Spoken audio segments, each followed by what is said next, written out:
Good morning. It is Wednesday, the 11th of February. I'm Maeve McMahon, and this is Europe Today, your daily dose of European news and analysis, live here on Euronews. Coming up, EU leaders are bickering over how to save the European economy on the eve of a crucial leaders' retreat taking place here in the Belgian countryside. French President Emmanuel Macron has declared this as a moment of truth for the EU, saying it's time to issue more common debt. But Germany's Friedrich Merz is pushing back. Meanwhile, Commission President Ursula von der Leyen is set to address MEPs in Strasbourg today before travelling to Antwerp for intense talks with business leaders about the challenges facing European industry. To get up to speed, let's cross now to Strasbourg, where our EU News editor, Maria Tadeo, is standing by for us. Good morning, Maria. So, a packed agenda for Ursula von der Leyen. What is the latest there in Strasbourg, and what should we expect for the next 2 days? Well, yes, good morning, Maeve. It is a packed agenda because of the summit taking place tomorrow. The entire European universe gravitating around this informal retreat happening on Thursday on competitiveness with, of course, Mario Draghi in attendance. When it comes to the head of the Commission, yes, she will participate at the summit in Antwerp. Then she will previously address the European Parliament in Strasbourg, but the focus very much on that summit with the heavyweights of the European industry in Antwerp. Already that location tells you a lot. This is a very pro-business friendly city, obviously a port city, a great history of trade and commerce, and that is really the zeitgeist now for the European economy. Last year also, Maeve, remember there was a very similar gathering which led to the Antwerp Declaration of 2025-2024, which suggested immediate relief and action for the European industry. Ever since, we've seen a very aggressive agenda of simplification to cut red tape, to cut costs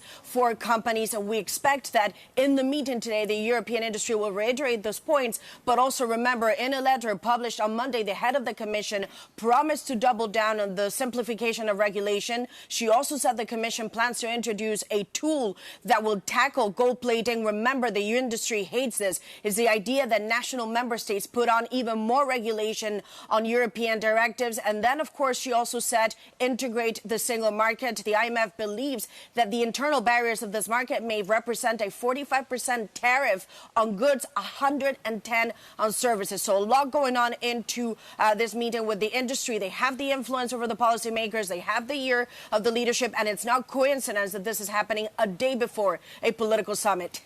Indeed, and meanwhile, those battle lines, Maria, are being drawn up ahead of tomorrow's summit. We've seen France pushing for Eurobonds. The German are saying no. What is the middle ground? Will they even find it?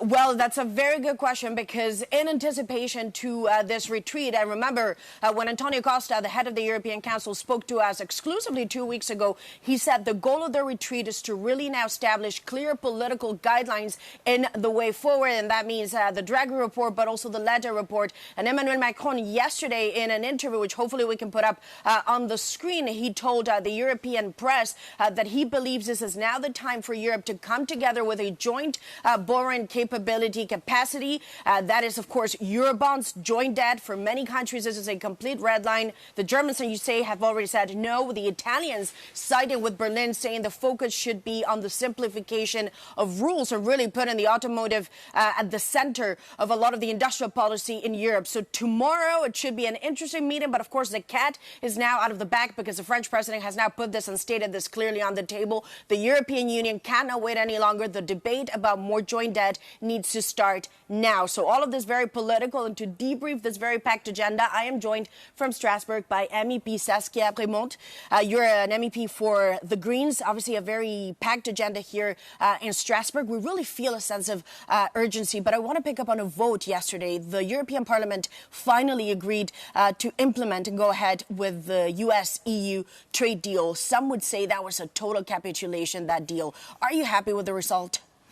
Indeed. I'm part of the ones that say it's a total capitulation. There's obviously a willingness from the von der Leyen majority to show signs of appeasement with Trump. I'm not sure this is the language he understands.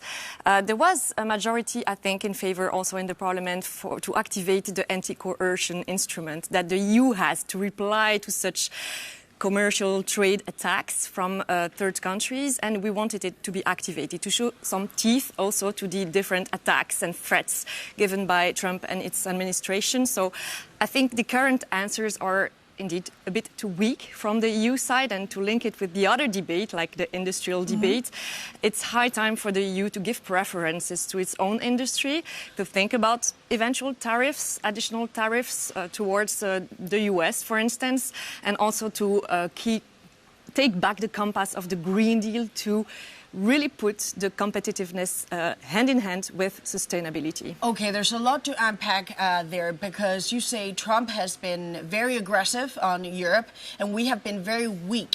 To me, it seems that after Greenland, however, something has changed. Isn't there a contradiction between, implementing this deal and saying we'll put it ahead with conditions, but also the fact that, with Greenland, with tech regulation, the Trump administration has shown repeatedly that they do not see this as a done deal. They will come back for more concessions. So why approve this deal now? I'm very confused.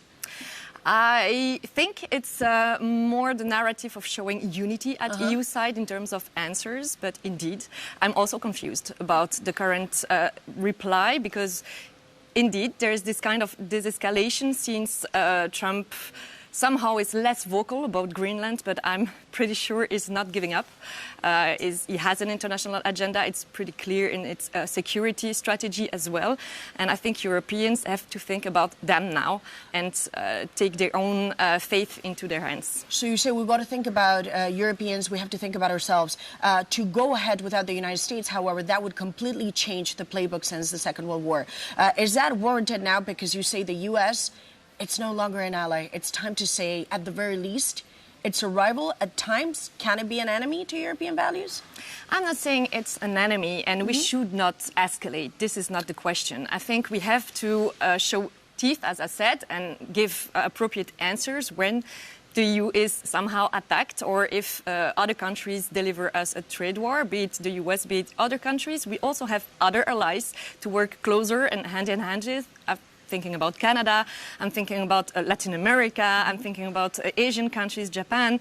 The EU has other allies, has to develop and still rely on multilateralism, but work with allies. And I'm not saying the US is becoming an enemy. I think Trump obviously has a huge problem with other continents, including Europe, and he wants to show that Europe is weak. It's up to us Europeans to show that the Europeans and Europe is not weak. It's also a powerful continent that has a lot of economic possibilities and strong industry. And so talk we about see it today with the summit. Let's talk about the industry. The industry is now really at the core of everything. The head of the commission has said we're going to cut down paperwork. We're going to make it easier to do business. Is that the right approach? Would you say, yes, let's give the industry what they need? They take priority over everything else now. Of course, we need a strong European industrial policy, but again, it goes hand in hand with the Green Deal, with sustainability standards. The Green Deal, I don't hear it anymore. Nobody even talks about the Green Deal. It's gone. People talk about a clean industry. And that's the huge issue. I think the Draghi report showed it clearly. We need simplification. We need also a vision for Europe, make our industry stronger and invest. I don't see the investments today, and that's also highly needed at EU level to really decide to invest in our industry, but also to green our industry. Otherwise, we will be the old continent. Definitely, the Chinese invest, other continents invest in their transition, and Europe is now giving up on its climate and ecological transition, but it's a condition for our competitiveness. Well, thank you very much for that. And of course, Maeve, the focus, of course, is on the investment, but the question is, how do you pay for it? And that's one of the big topics that will come up tomorrow. What is the financing and who's going to pay? Is this private sector money, or is there now a path for joint debt and we go back to public money? That always seems to be the million-dollar question. Maria Tadeo, thank you so much for that. And also to the Belgian MEP Saskia Brikmont from the Greens. And as you heard there, it is a nail-biting time for the European Union as leaders scratch their head about how to move forward. Ahead of that leaders' gathering tomorrow, our Jakob Jannis has been reading between the lines of Ursula von der Leyen's letter. Hey, do you like receiving letters? Ursula von der Leyen just wrote one to all 27 EU leaders. And it goes like this. Where a lack of progress risks undermining Europe's competitiveness, we should not shy away from using the possibilities foreseen in the treaties on enhanced cooperation. Confused? Don't worry, your reporter also struggled. But in simple words, it's all about new European Superspeed Club. So let's break it down. In her letter, von der Leyen is essentially saying, if we cannot agree now as 27, let's break the taboo and move forward in smaller groups. And the so-called enhanced cooperation will allow a group of at least 9 countries shift up a gear without waiting for the others. And those considered troublemakers, they can keep pumping the brakes, but they are about to be left in the rearview mirror. But buckle up, because that's not the only bold idea. Emmanuel Macron is pushing for future-oriented Eurobonds, so a massive common debt for strategic projects. And this is already happening with the 90 billion euro Ukraine loan, which is bypassing Hungary, Czechia and Slovakia. And this also shows not everyone is ready for a Hamiltonian moment. But the trend is clear, and the EU is finally trying to reform itself. In September, von der Leyen suggested limiting veto rights, which are often used by some member states to derail collective action. It is time to break free from the shackles of unanimity. And the motivation is clear too. Because if Brussels doesn't learn to drive fast, it will not just be overtaken, it might end up in the scrapyard.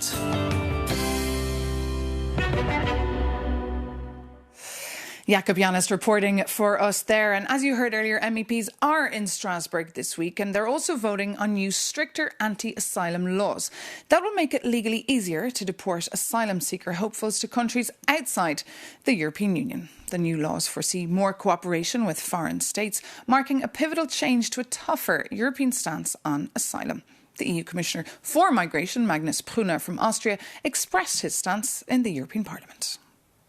We have a clear strategic vision for the kind of migration policy we want for the European Union. We want a union where migration is safe, is legal, and most of all, under control. And we want swifter, stronger, and more effective returns also. That is one of the missing pieces we still see. And I think it is time to turn this around and make sure that, as a rule, irregular migrants leave the European Union. Without this, our policies, I think, are not credible. Magnus Brunner there, the Austrian Commissioner for Migration. And for more on this, we can turn to Euronews journalist Eleonora Vasquez, who's been following the story for us. Good morning, Eleonora. Good morning, Maeve. Good to have you with us. Just tell us more about these 2 votes in the Parliament. Yes, Maeve. I mean, they were very important votes at the European Parliament yesterday. One about the list of countries considered safe for the European Union, and the other is the concept, what it does mean to be a safe country so migrants can be returned there. So, Egypt, Bangladesh, Colombia, Kosovo, India, Morocco and Tunisia has been defined safe country in this list. That might change. So this doesn't mean that all the people coming from this country will be automatically returned, because the asylum application is a personal application. But at the same time, they will have less chances to get the asylum in Europe. And as you said, there is a reduction of access to asylum in the European Union. OK, and we can read more about that, of course, on Euronews.com. But you also broke an exclusive story this week with our colleague Vincenzo Genovese about the European Commission's frustration with the Spanish government for granting asylum to 500,000 undocumented migrants, mostly from South America and the Caribbean. Tell us more about this. Yes, on this, I want to clarify something. I think the Commission has 2 different narratives that they don't really come together. So one narrative is legal pathways. We need migrants. We need these people because we have a lot of jobs and we need skilled workers and so on and so forth. But at the same time, we want to reduce access to asylum. We want to close the border. And of course, for the public opinion, these 2 narratives, they don't go together. So what happened and what is doing Sanchez is one of the 2 narratives, but the predominant narrative narrative inside the Brussels corridor, from what I learned with my colleague Vincenzo Genovese, is that they want to keep a high-level narrative on closing the border. And of course, what he did, Sanchez, also in terms of narrative, because he is showing a lot that he is making the migration as a good opportunity for everyone. So this is what he is saying is disturbing Brussels corridors. Okay, good example of the awkward phone calls between Brussels and the various capitals on that topic of migration that we've been covering, of course, for many years here on migration, and of course, or on Euronews, and of course on that pact. Eleanor Vasquez, thank you so much for your reporting and for joining us here this morning on Europe Today. But now, moving on from migration to the topic of defence, NATO is launching brand new military operations in the Arctic. This is a response to the serious confrontations between the US and its European and NATO allies after the US President Trump said he would, quote, take Greenland from Denmark. The mission is aimed at responding to growing threats from Russia and China in the region and is due to be announced tomorrow at a NATO defence ministerial meeting taking place. For more, we can cross straight over to our correspondent, Shona Murray, who's live for us this morning at the NATO headquarters. Good morning, Shona. Just tell us more, please, about this mission. Well, as you said there, Maeve, we know that part of the resolution between the United States and its NATO allies over the fate of Greenland last month was that there would be greater enhanced security in the Arctic region and in the high north. So that's what Arctic Sentry is. Now, NATO has already had a presence there, but this is much more enhanced. This is going to be multi-domain force. It'll be using cyber, space, air, land and sea. And really what we heard yesterday from the US ambassador to NATO, Matthew Whitaker, was that they believe, the United States believes, that there already is a Chinese and Russian threat there, but this will really be about future-proofing the region. It's likely to be launched tomorrow at that NATO Defence Ministerial meeting here, but that hasn't been completely confirmed. But that's really the idea, that it would really sort of start getting into action as soon as possible as part of that agreement. Now, take a listen to NATO's top general, Alexis Grinkovich, during the week speaking about Arctic Sentry. We did talk about Greenland. We talked about in the context of the Arctic and the increasing need for the alliance to pay attention to security in the Arctic, given the continued Russian presence and increasing Chinese presence that's there. I think it's been reported widely that we're doing some planning now on a new Arctic mission called Arctic Sentry that has not kicked off yet, but we're in the final stages of planning for that. General Alexis Grinkovich there, speaking to the press last night. And Shona, of course, as you said, this is happening as part of that defence ministers meeting taking place tomorrow. But we're hearing that the US Defence Secretary is not showing up. Can you tell us why, and how are allies feeling about this? Are they annoyed? Well, Pete Hegseth, the US Secretary of War, was due to show up, obviously. He announced a few weeks ago that he wasn't. And initially there was sort of head scratching because, remember, in December, Secretary of State Marco Rubio also didn't show up to his meeting of foreign affairs ministers. But what we will have is a Elbridge Colby, who's deputising for Pete Hegseth, who is the Under-Secretary of War. And what I've actually heard is that he is set to reassure allies that the United States will maintain a high level of troops across NATO territory in Germany and Italy and the eastern flank. So that was a real concern for NATO allies since the Trump administration came into power. Elbridge Colby himself is seen as sort of a hawk, a hardliner. He's been trying to push the Trump administration to withdraw troops from NATO. So that will be quite reassuring. So any concerns that allies had about Pete Hegseth not showing up, that should allay them. What I've heard is that he will talk to them about that tomorrow. It also coincides with major changes within the senior command in NATO, where the United States is removing itself from some joint force commands, making European countries like the UK, Germany, Poland and Italy take up some of those responsibilities. So the idea really is that NATO is burden shifting from the United States to Europe. Maeve? OK, Shona Murray, thank you so much for that live update from the NATO headquarters just outside Brussels. And for more of Shona Murray's reporting from NATO today, do visit euronews.com, or for any more information on any of the stories that we're covering for you. But that does bring this edition of Europe Today to a close. Thank you so much for your company. As always, we'll be back tomorrow bright and early. Tune in to find out more about that summit taking place. See you soon, though, on Euronews.